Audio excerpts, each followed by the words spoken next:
Medical പ്രൊഫഷനുള്ള ആൾക്കാര് നിങ്ങളെ സഹായിക്കേണ്ട ആവശ്യകത വളരെ വളരെ ഇമ്പോർട്ടന്റ് ആണ്. അപ്പോ പലരുടെയും കേട്ടറിവുകൾ വെച്ചിട്ട് നമ്മൾ ചികിത്സ നടത്താൻ പോകരുത്. ആവശ്യമില്ലാതെയുള്ള ഉപദേശങ്ങൾ നമ്മൾ സ്വീകരിക്കരുത്.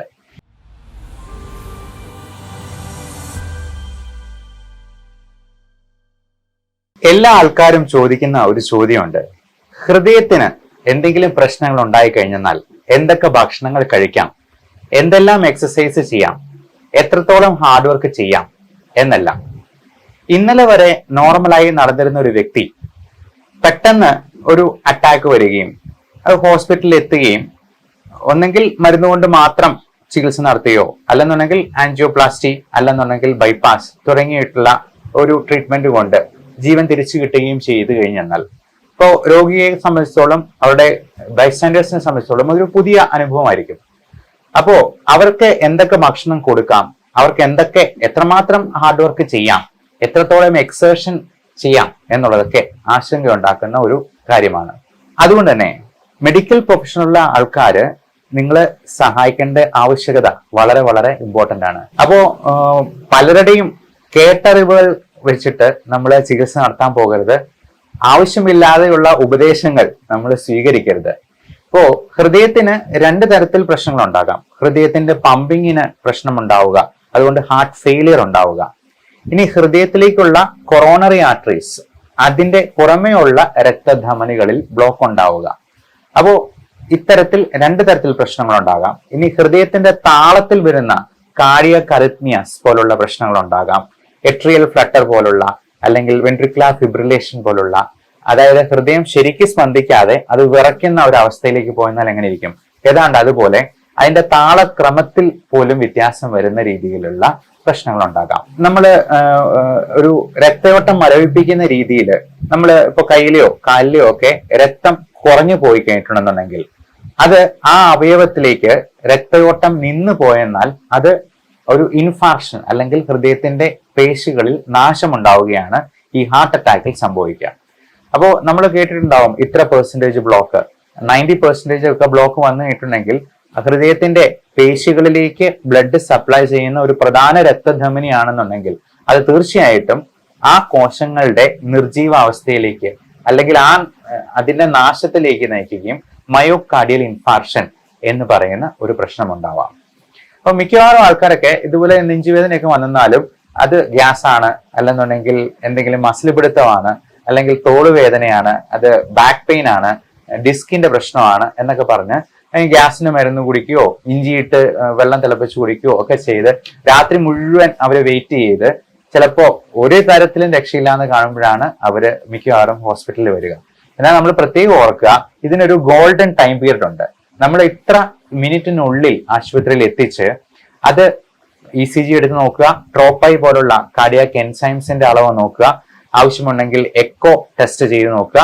ഇനി അതിന്റെ ബ്ലോക്ക് ഉണ്ടോ, എത്ര ശതമാനം ബ്ലോക്ക് ഉണ്ട്, എത്ര നമ്പർ ഓഫ് ബ്ലോക്സ് ഉണ്ട് എന്നെല്ലാം അറിയാനായിട്ടാണ് ആൻജിയോഗ്രാം എന്ന് പറയുന്ന ടെസ്റ്റ് ചെയ്യുന്നത്. അപ്പോൾ തീർച്ചയായിട്ടും ഇന്റർവെൻഷണൽ കാർഡിയോളജി ഡിപ്പാർട്ട്മെന്റ് ഉള്ള ഒരു ഹോസ്പിറ്റലിൽ എത്രയും വേഗം എത്തിക്കുകയും ഈ ടെസ്റ്റുകൾ ചെയ്തു നോക്കുകയും, ഇപ്പൊ നമുക്ക് തുടക്കത്തിൽ ECGയും ട്രോപ്പയും പോലുള്ള ടെസ്റ്റുകൾ ഏതെങ്കിലും ഒരു ഹോസ്പിറ്റലിൽ അടുത്തുള്ള ലാബിലോ പോയി ചെയ്യാവുന്നതാണ്. ഒരു ഡോക്ടറെ കണ്ട് അത് തീരുമാനിച്ചതിന് ശേഷം അങ്ങനെ എന്തെങ്കിലും പ്രശ്നം ഉണ്ടോ എന്ന് നോക്കിയതിന് ശേഷം അതിന് വേണ്ട പരിശോധനകൾ നടത്തി അതിന് ഉടനടി ട്രീറ്റ്മെന്റ് ചെയ്യുന്നാൽ നമുക്ക് ജീവൻ രക്ഷിക്കാൻ കഴിഞ്ഞേക്കും. അല്ല എങ്കിൽ ഹാർട്ട് അറ്റാക്ക് വന്നു കഴിഞ്ഞിട്ട് നമുക്ക് ഒരിക്കലും ഹൃദയം നല്ല അവസ്ഥയിലേക്ക് തിരിച്ചു വരാൻ പറ്റില്ല. ഹൃദയം മുടന്തി നടക്കുന്നത് പോലെ അതിന്റെ ആ ഇൻഫാക്ഷൻ സംഭവിച്ചു കഴിഞ്ഞാൽ പ്രശ്നമുണ്ടാകും. അപ്പോൾ നമ്മൾ ഇതിന് ശേഷം ഈ ട്രീറ്റ്മെന്റ് ഒക്കെ കഴിഞ്ഞ് അപ്പോൾ ആരോഗ്യാവസ്ഥയിലേക്ക് തിരിച്ചു വന്നു കഴിഞ്ഞതിന് ശേഷം നമ്മൾ ഗൂഗിളിലോ വാട്സാപ്പ് മെസ്സേജിലോ കിട്ടുന്ന തെറ്റായ അറിവുകളോ ഉപദേശങ്ങളോ, 10ാം ക്ലാസ് പോലും പാസ്സാകാത്ത ആൾക്കാരാണെങ്കിലും ഉപദേശത്തിന് ഫ്രീ ആയിട്ട് കൊടുക്കുന്ന കാരണം അതിന് യാതൊരു കുറവുണ്ടാവില്ല. അപ്പോൾ ഭക്ഷണത്തിലും മരുന്നിലും നമ്മൾ ഒരു തരത്തിലും വിട്ടുവീഴ്ച ഉണ്ടാകരുത്. പലപ്പോഴും സംഭവിക്കുന്നത് ഈ ബ്ലഡ് തിന്നേഴ്സ്, എക്കോസ്പ്രിൻ, ക്ലോപ്പിഡോഗ്രൽ, അട്രോസ്റ്റാറ്റിൻ ഒക്കെയുള്ള മരുന്നുകൾ കുറച്ച് നാൾ കഴിച്ചു കഴിഞ്ഞിട്ട് അവര് തന്നെ അങ്ങ് സ്റ്റോപ്പ് ചെയ്യും. അതെല്ലാം കിഡ്നി അഫക്ട് ചെയ്യുമോ എന്ന് വിചാരിച്ചിട്ട്. വാസ്തവത്തിൽ നമ്മൾ ഇങ്ങനെ ബ്ലോക്ക് ഉണ്ടായിട്ടുള്ള ഒരാള് ഒരു കാരണവശാലും അത് ഡോക്ടറോട് ചോദിച്ചിട്ടല്ലാതെ നിർത്താൻ പാടില്ല എന്നുള്ളതാണ്. കാരണം ഇവർക്ക് വീണ്ടും ബ്ലോക്ക് ഉണ്ടാകാനുള്ള സാധ്യത വളരെ വളരെ കൂടുതലാണ്. അതുപോലെ ഭക്ഷണത്തിൽ ഉള്ള പ്രത്യേകതകൾ നമ്മൾ നിഷ്കർഷകൾ വെക്കേണ്ടത് മെയിനായിട്ടും ഉപ്പിന്റെ അളവ് പരമാവധി നമ്മൾ കുറച്ച് ഉപയോഗിക്കുക എന്നുള്ളതാണ്. പ്രത്യേകിച്ചും BP, കൊളസ്ട്രോൾ പോലുള്ള പ്രശ്നങ്ങൾ ഉണ്ടാക്കാതെ അത് നിയന്ത്രിച്ച് നിർത്താനായിട്ട് നമ്മൾ തീർച്ചയായിട്ടും BPയുടെയും കൊളസ്ട്രോളിന്റെയും മരുന്നുകൾ കൃത്യമായിട്ട് കഴിക്കുകയും വേണം. ഉപ്പിന്റെ അളവ് അത് ഇത്ര ഗ്രാം കുറച്ചെന്നാൽ പോലും കൃത്യമായിട്ട് BPയിൽ കൺട്രോൾ വരാം എന്നുള്ളതാണ്. അതുപോലെ പൊട്ടാസ്യത്തിന്റെ അളവ് ഒത്തിരി കൂടിപ്പോയെന്നാൽ കാർഡിയാക് റിതം അബ്നോർമാലിറ്റീസ് ഉണ്ടാകും, അറിത്മിയാസ് ഉണ്ടാകും. പൊട്ടാസ്യം കൂടിപ്പോയി കഴിഞ്ഞാൽ ഇപ്പൊ നമ്മുടെ നാട്ടിലൊക്കെ ഒരു സ്ഥിരം കാഴ്ചയാണ്, ക്ഷീണം വന്നു കഴിഞ്ഞാൽ ഉടനെ തന്നെ കരിക്കും വെള്ളം കൊടുക്കും. കരിക്കും വെള്ളം നല്ലതാണ്, ഒരുപാട് പോഷക സമൃദ്ധമാണ്, പക്ഷെ അതിൽ ഒരുപാട് പൊട്ടാസ്യം അടങ്ങിയിട്ടുണ്ട്. അപ്പൊ കിഡ്നിക്ക് പ്രശ്നമുള്ളവരോ ഹാർട്ടിന് പ്രശ്നമുള്ളവരോ ഒക്കെ 2-3 കരിക്ക് ഒരുമിച്ച് കുടിച്ചെന്നാൽ തന്നെ പൊട്ടാസ്യത്തിന്റെ അളവ് കൂടുകയും കാർഡിയാക് അറിത്മിയാസ് ഉണ്ടാക്കുകയും ചെയ്യും. അപ്പോ ഓരോ സ്ഥലത്തിലെയും ഭക്ഷണ രീതികൾ നമ്മൾ അതാത് സ്ഥലത്തെ രോഗികളോട് അവരുടെ ഭാഷയിൽ തന്നെ പറഞ്ഞു കൊടുക്കേണ്ടതായിട്ട് വരും.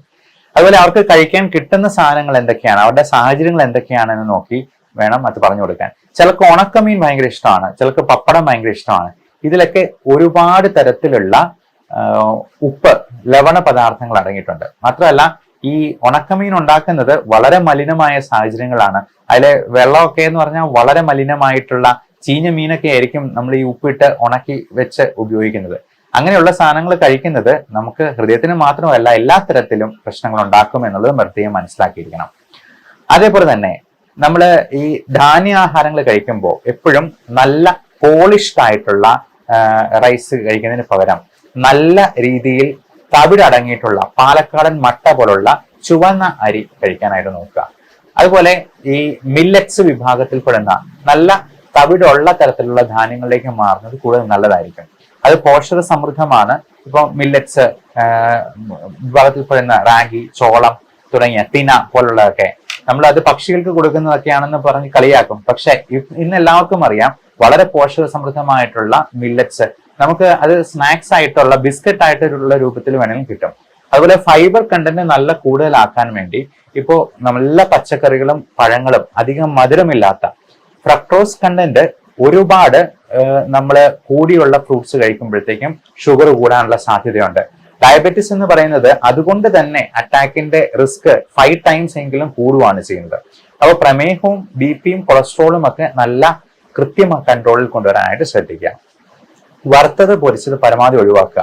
ഇനി ഷാലോ ഫ്രൈ ആയിട്ടുള്ളതാണെങ്കിലും പിന്നെയും കുഴപ്പമില്ല. ഡീപ് ഫ്രൈ ആയിട്ടുള്ള മുക്കി പൊരിച്ചിട്ടുള്ള സാധനങ്ങൾ, നമ്മൾ മീനൊക്കെ മുക്കി പൊരിച്ചിട്ടുള്ള സാധനങ്ങൾ കഴിക്കുക, പഴംപൊരി പോലുള്ള സാധനങ്ങൾ, വട, ഇതെല്ലാം ഒരുപാട് നല്ല തരത്തിലുള്ള എണ്ണ അബ്സോർബ് ചെയ്തിട്ടുള്ളതാണ്. അത് ഒരുപാട് കാലറി കൂട്ടുകയും അത് തന്നെ നമുക്ക് ഒത്തിരി പ്രശ്നങ്ങൾ ഉണ്ടാക്കുകയും ചെയ്യും. അതുപോലെ പാലിന്റെ ഉപയോഗം, നമ്മൾ ഒരുപാട് തരത്തിൽ പാല് അലർജി ഉണ്ടാക്കുന്നവരുണ്ട്. ലാക്ടോസ് ഇൻടോളറൻസ് ഒരുപാട് പേർക്കുണ്ട്. നമുക്കറിയാം പശുക്കുട്ടി തന്നെ ഒരു പ്രായം കഴിഞ്ഞിട്ട് അമ്മയുടെ അടുത്ത് പാല് കുടിക്കാൻ ചെന്നിട്ടുണ്ടെങ്കിൽ പശു തൊഴിച്ചു വിടും. അപ്പോ നമ്മള് ജീവിതാവസാനം വരെ പാല് കുടിച്ച് ജീവിക്കുന്ന ഒരേ ഒരു ജീവി മനുഷ്യൻ മാത്രമാണെന്ന് പറയാം. അതുപോലെ മലശോധന നല്ല കൃത്യമായിട്ടായിരിക്കാൻ നല്ലൊരു പച്ചക്കറികളും പഴങ്ങളും കഴിക്കുക. നമ്മള് രാവിലെ എണീക്കുമ്പോ തന്നെ കടുപ്പത്തില് നല്ല മധുരവും പാലും ഒക്കെ ഇട്ട് കാപ്പി കുടിക്കുന്നതിന് പകരം, ചായ കുടിക്കുന്നതിന് പകരം ആദ്യമേ തന്നെ 3 ഗ്ലാസ് ചെറു ചൂടുവെള്ളം കുടിക്കുക. നമ്മൾ ഒരുപാട് കോൺസ്റ്റിപ്പേറ്റ് ചെയ്യുമ്പോൾ, ഒരുപാട് മലം പോകാനായിട്ട് സ്ട്രെയിൻ ചെയ്യുമ്പോൾ അത് തന്നെ ഹൃദയത്തിന് പോലും പ്രശ്നങ്ങൾ ഉണ്ടാക്കുന്നുണ്ട്. അപ്പൊ പലപ്പോഴും നമ്മൾ പറയാ യൂറോപ്യൻ ടോയ്ലറ്റിനേക്കാൾ നല്ലത് ഇന്ത്യൻ ടോയ്ലറ്റ് ആണെന്നുള്ളതാണ്. അല്ലെങ്കിൽ ഇഷ്ടിക വെച്ചിട്ട് കാലൊന്ന് പൊക്കി വെക്കാൻ പാകത്തിന് നമ്മളുള്ള സൗകര്യം പ്രായമായവർക്കൊക്കെ ചെയ്തു കൊടുക്കുക. അതുപോലെ ഈ പ്രായമായവരൊക്കെ ഈ ഹാർട്ടിന് പ്രശ്നമുള്ളവർക്ക്, ഹാർട്ട് ഫെയിലിയർ ഉള്ളവർക്ക് ഒക്കെ കുളിക്കാൻ പോകുമ്പോഴാണെങ്കിലും അതുപോലെ ബാത്റൂമിൽ പോകുമ്പോഴാണെങ്കിലും കുറ്റിയിടാനായിട്ട് ശ്രമിക്കരുത്. കുറ്റിയിടരുത് എന്ന് പ്രത്യേകം പറയുക. അതല്ലാന്നുണ്ടെങ്കിൽ ആരെങ്കിലും സഹായത്തിന് ഒന്ന് മേൽനോട്ടം വഹിക്കാനായിട്ട് കൂടെ ഉണ്ടാവണം. പ്രത്യേകിച്ചും പ്രായമായ ഹാർട്ട് ഫെയിലിയർ ഉള്ള ആൾക്കാർക്ക്, ഹാർട്ടിന്റെ പമ്പിങ് കുറഞ്ഞിട്ടുള്ളവർക്ക് ഒരു മഗ്ഗില് വെള്ളം എടുത്ത് പൊക്കുമ്പോൾ തന്നെ അവർക്ക് ശ്വാസം മുട്ടും. അത് തന്നെ അവരുടെ ഹൃദയത്തിന്റെ പമ്പിങ് കുറഞ്ഞു പോകാനും ശ്വാസകോശത്തിൽ കൂടുതൽ എഡിമ, കാർഡിയോജനിക് പൾമണറി എഡിമ ഉണ്ടാക്കാനായിട്ടും അതിൽ നിന്ന് തന്നെ ആള് ചിലപ്പോൾ പെട്ടെന്ന് താഴെ വീഴാനും അപകടം സംഭവിക്കാനും സാധ്യതയുണ്ട്. അപ്പോൾ ഇങ്ങനെയുള്ളവരൊക്കെ വീണ് ഒന്ന് എല്ലി ഒടിഞ്ഞെന്നാൽ പോലും അത് ബെഡ് റിഡൺ ആയി പോകാനും ബെഡ് സോഴ്സ് ഉണ്ടാകാനും അത് തന്നെ അവരുടെ മരണ കാരണമാകാനും പോലും സാധ്യതയുണ്ട്. അതുകൊണ്ട് പ്രായമായവരൊക്കെ ബാത്റൂമിൽ പോകുമ്പോഴേക്കും നമ്മൾ പിടിച്ചു നിൽക്കാനായിട്ട് നല്ല ഒരു സ്റ്റാൻഡ് അല്ലെന്നുണ്ടെങ്കിൽ കൈപ്പിടി കൊടുക്കുക. അതേപോലെ നല്ല ഗ്രിപ്പുള്ള തറ, ടൈൽസ്, ഈ മിനുമിനുക്കം ഉള്ള സാധനങ്ങൾ ഉപയോഗിക്കാതെ അങ്ങനെയുള്ളവർക്ക് പ്രത്യേകമായിട്ടുള്ള ഗ്രിപ്പുള്ള ഷീറ്റ് ഇട്ട് കൊടുക്കുകയോ ആരെങ്കിലും അതിനെ സഹായിക്കുകയോ ചെയ്യേണ്ടത് വളരെ വളരെ അത്യാവശ്യമാണ്. അതുപോലെ കുളിക്കുമ്പോഴാണെങ്കിലും ഒരു പ്ലാസ്റ്റിക് കസേര ഇട്ട് ഇരുന്നുകൊണ്ട് കുളിക്കാനായിട്ട് ശ്രദ്ധിക്കുക. നമ്മൾ ടോയ്ലറ്റിൽ പോകുമ്പോഴാണെന്നുണ്ടെങ്കിലും ഒരാളെ സഹായിക്കാനായിട്ട് നിന്ന് കൊടുക്കുക. നമ്മൾ ഒറ്റ കൈ കാലയിൽ ബാലൻസ് ചെയ്തുകൊണ്ട് അടിവസ്ത്രം ഇടാനായിട്ടോ അല്ലെങ്കിൽ നമ്മൾ ഡ്രസ്സ് ഇടാനായിട്ടോ ഒക്കെ ശ്രമിക്കരുത്. അങ്ങനെ ചെയ്യുമ്പോഴത്തേക്കും ബാലൻസ് തെറ്റി താഴെ വിടാനുള്ള സാധ്യതയുണ്ട്.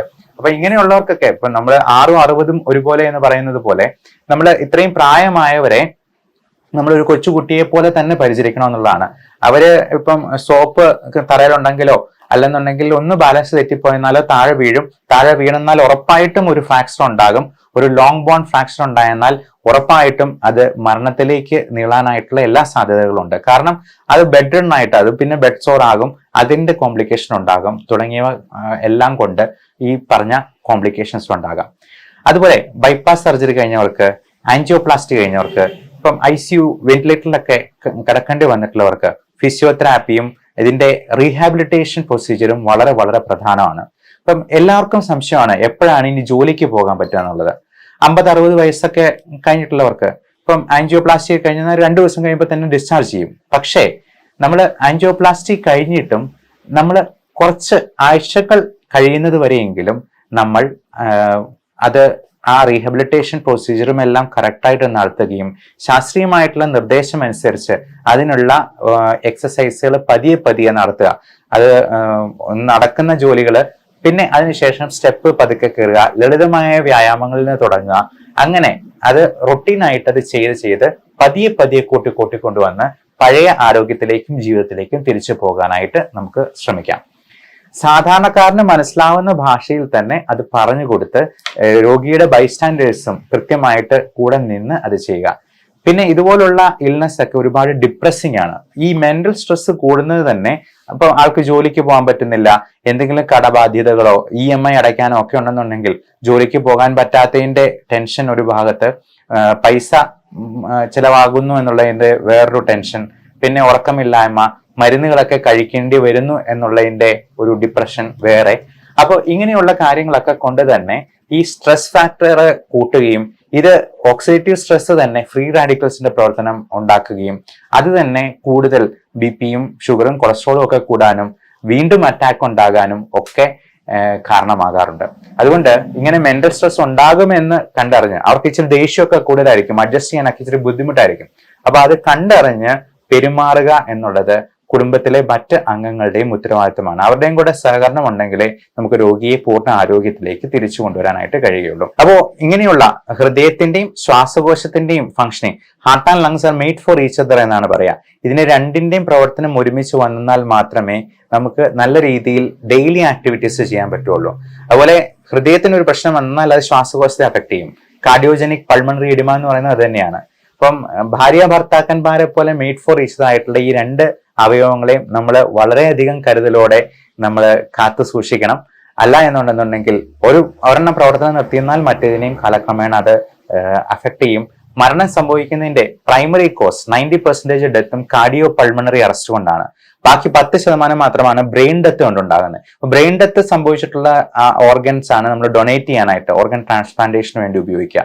90% കാർഡിയോ പൾമണറി അറസ്റ്റ് എന്നുള്ളതാണ് പ്രൈമറി കോസ് ഓഫ് ഡെത്ത് ആയിട്ട് ഡോക്ടർമാരാണെങ്കിലും ഡെത്ത് സർട്ടിഫിക്കറ്റിൽ എഴുതുക. അപ്പോ ഇതിന്റെ 2 അവയവങ്ങളുടെയും ആരോഗ്യം സംരക്ഷിച്ച് നിർത്തുക. Health is a biggest luxury in life. എല്ലാവർക്കും നല്ല ആരോഗ്യം ഉണ്ടാവട്ടെ. Love and regards doctor Bipin Jose, Pulma medical centre, Pala, Kanjirappally and Sultan Bathery.